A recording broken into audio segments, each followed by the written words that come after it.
შეერთებულ შტატებში გარყვნილების პროპაგანდის ერთ-ერთი მთავარი ინსტრუმენტის, გეი პრაიდების ერთთვიანი მარათონი დასასრულს მიუახლოვდა. მიუხედავად იმისა, რომ რამდენიმე ასეთი ღირსშესანიშნავი ღონისძიება ზაფხულის ბოლოსთვისაცაა დაგეგმილი, სოდომ გომორის გაუყუღმართებული ზეიმების ძირითადი პერფორმანსები აინც დასრულდა. წლევანდელი პრაიდები შარშანდელთან შედარებით მცირე რიცხოვნობით ხასიათდებოდა, მაგრამ სამაგიეროდ აგრესია და კონფრონტაცია იყო უზომოდ ბევრი. ტრამპის ანტი-LGBT პოლიტიკამ სექს უმცირესობების სიამაყის თვეს თავისი დაღი მაინც დაასვა. ჰომოსექსუალები, ლესბოსელები და ტრანსგენდერები გარყვნილების მარშებზე მთელი მსოფლიოს მასშტაბით როგორც საპროტესტო აქციებზე ისე დადიოდნენ. მაგალითად, ნიუ-იორკში გეი აქტივისტებმა თავის ფერად მსვლელობებს მარში კანონის წინააღმდეგ უწოდეს და LGBT ღირებულებების გადარჩენა კაცობრიობის მთავარ გამოწვევად გამოაცხადეს. ახალი ლოზუნგიც გააჟღერეს. უფრო ზუსტად მარტინ ლუთერ კინგის ცნობილი No Justice, No Peace, არ იქნება სამართალი, არ იქნება მშვიდობა, გადააკეთეს და დაგვემუქრნენ No Justice, No Pride. ანუ არ იქნება სამართალი, არ იქნება პრაიდიო. ვისი შეშინება სადეს ამ მუქარით, ყველასათვის გაურკვეველი დარჩა. წლევანდელმა გეი პრაიდმა ნიუ-იორკში ანტიპოლიციური და ანტისახელმწიფოებრივი ხასიათი მიიღო. როგორც ჩანს, არაფორმალურმა ოლიგარქიულმა მმართველობამ, იგივე Deep State-მა ძალის დემონსტრირება გადაწყვიტა. შედეგად გეი აქტივისტებმა ნიუ-იორკის ცენტრალურ პარკში ამერიკის დროშა დაწვეს, რაცაც 25 კანონ დარღვევის დაკავება მოჰყვა. როგორც ცნობილია, აგრესია ყოველთვის შობს აგრესიას. შედეგად ჰომოსექსუალებისა და ტრანსგენდერების თავზე ხელაღებულობით აღშფოთებული მოქალაქეები გამოვიდნენ ქუჩებში და ერთი მეორის მიყოლებით ჩამოაგდეს პრაიდის ბანერები და გაანადგურეს LGBT სიმბოლიკა. სხვადასხვა ქრისტიანულმა ჯგუფებმა კი 24 საათიანი საპროტესტო აქცია მოაწყვეს ქალაქის მერიასთან მოთხოვნით შეწყდეს ბავშვების ინდოქტრინაცია, ანუ პროპაგანდის მეშვეობით ბავშვების ცნობიერებაში LGBT შეხედულებების ჩანერგვა. პროტესტის განსხვავებულ ფორმას მიაგნეს სან-ფრანცისკოში. აქ როგორც იტყვიან, პარადი დრაგ ქვინებს მიჰყავდათ. მათ ეგრეთ წოდებულ family friendly, ანუ ოჯახურ მეგობრულ ღონისძიებაზე სრულიად შიშვლებმა იცეკვეს. ამის გამო რამდენიმე მშობელმა პოლიციასაც კი მიმართა, მაგრამ უშედეგოდ პოლიციაში მათ აუხსნეს, რომ დრაგ ქვინების შიშველი ცეკვა ხელოვნების გამოხატვის თავისუფლება იყო და არა დანაშაული. აი ესეთი LGBT ტოლერანტული პოლიცია ხავთ დღეს სან-ფრანცისკოში. აგრესიულ პროტესტში ჩართეს ბავშვებიც. საჯარო სკოლების მოსწავლეებმა და მათმა მასწავლებლებმა ჰორმონების ინექციის სიმულაცია მოაწყვეს. ანუ ვითომ ტესტოსტერონს იშხაპუნებდნენ. ამით ბავშვებს უნერგავენ, რომ ტრანსგენდერული ტრანსფორმაცია ჰორმონალური თერაპიის მეშვეობით ჩვეულებრივი და სრულიად ნორმალური მოვლენაა. როცა გოგონას ბიჭად გადაკეთება უნდა, ტესტოსტერონის დონე უნდა გაიზარდოს ორგანიზმში, რის შედეგადაც ამოუვა წვერი, დაუბოხდება ხმა და გაუხეშდება კანი. ტრანსგადაცვლის ეს სიმულაციური წარმოდგენა იყო პროტესტი ტრამპის მიერ აკრძალული ტრანსგენდერული ოპერაციების წინააღმდეგ. ანუ სკოლის მოსწავლეები გეი პრაიდის ფარგლებში აპროტესტებდნენ, რომ არასრულწლოვნებს ამერიკაში სხეულის დასახიჩრების უფლებას არ აძლევენო. საპროტესტო განწყობა სუფევდა სიეტლის გეი პრაიდზეც, რომლის დახურვის ღონისძიებაზე მომიტინგეები დაუსრულებლად სკანდინებდნენ სიკვდილი ცისგენდერ პატრიარქატსო. ანუ სიკვდილი ჯანმრთელი ადამიანების უმრავლესობას დედამიწაზეო. პრაიდის ბოლო აკორდი კი უკვე ვანდალიზმს დაეთმო.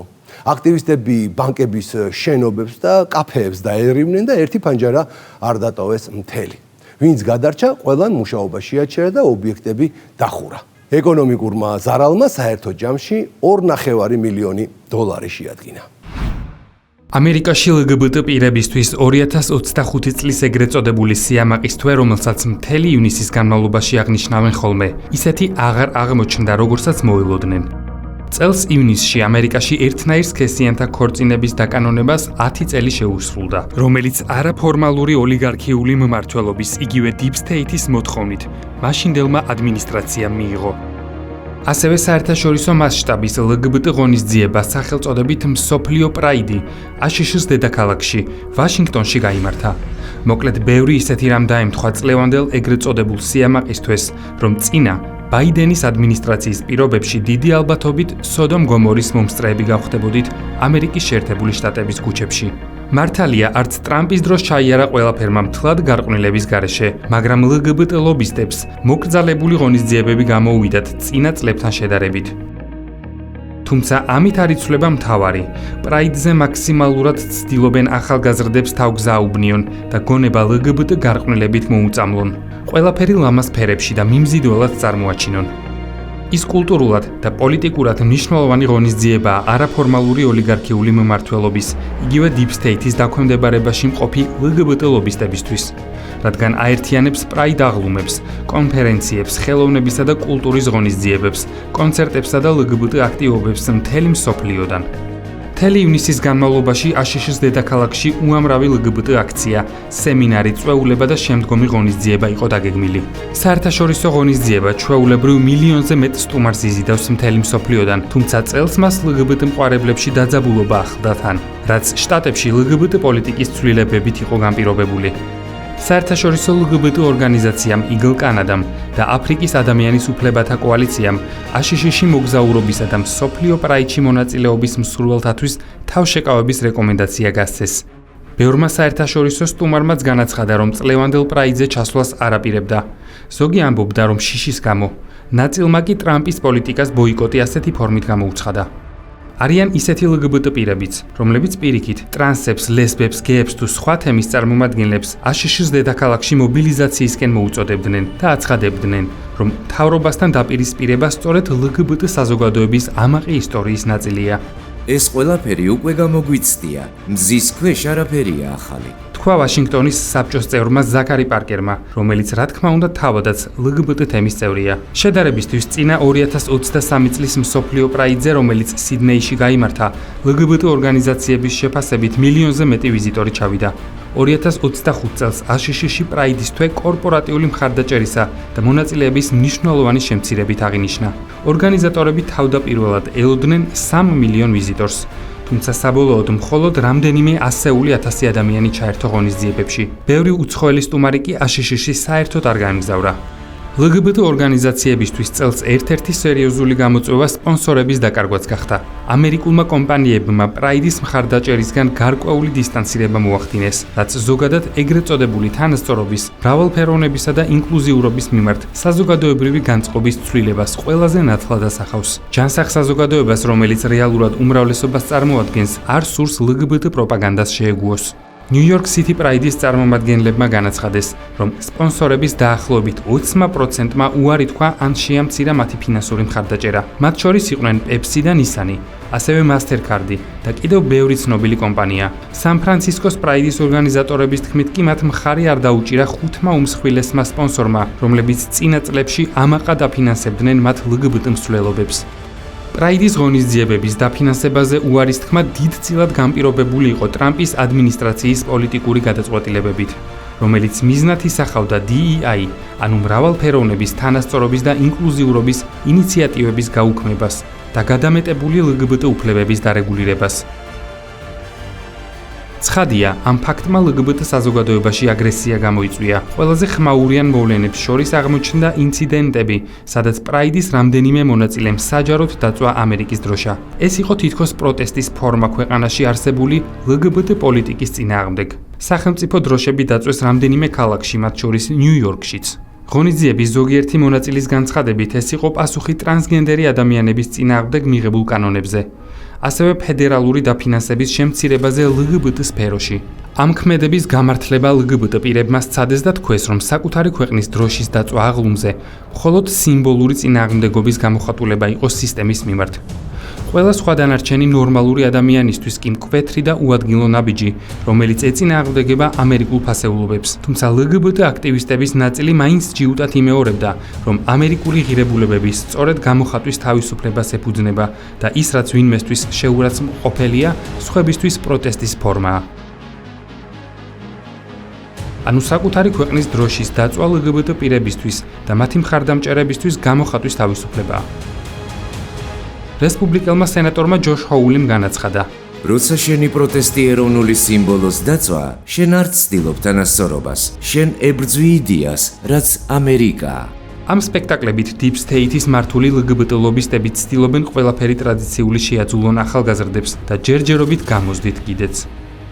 დღეს აშშ-ში ჯენზი თაობის ყოველი მეხუთე თავს ლგბტ წევრად მიიჩნევს. ეს მეტია ვიდრე სხვა ნებისმიერ თაობაში. მათ ყველაზე ლგბტ მეგობრულ საზოგადოებაში მოუწიათ გაზრდა. ისინი არაფორმალური ოლიგარქიული ოჯახების, იგივე Deep State-ის დავალებით მოქმედი ლგბტ ლობისტების პროპაგანდის შედეგად უცქერდნენ ლგბტ პირებს ყველგან, კონგრესში, ჟურნალ Times-ის გარეკანზე, სპორტში, სამხედრო ძალებში, რეალიტი შოუებში და ასე შემდეგ. ის რაც წარსულში წარმოუდგენელი იყო, ნეიტრალური სახის ნაცვალსახელების გამოყენება, იგივე სქესის მქონე პარტნიორის მიყვანა სკოლის გამოსაშვებ საღამოზე. ახლა Deep State-ის წყალობით ეს ამერიკელი ახალგაზრდებისთვის ნორმა გახდა. ჯენზი თაობის წარმომადგენლებისთვის ლგბტ უფლებების ფართო სპექტრი დაბადებიდანვე იყო მოცემულობა. მათ თაობაში ქვიარ იდენტობა მარტო ინდივიდუალური თვითგამოხატვა კი არა, სოციალური ბრძოლის და წინააღმდეგობის აქტია. მართლაც ასეა, ლგბტ იდეოლოგია წინააღმდეგობაა ყველაფერი ტრადიციულის, ნორმალურის, ადამიანურის. 2025 წელს პრაიდზე ბევრი ახალგაზრდა პირველად მივიდა.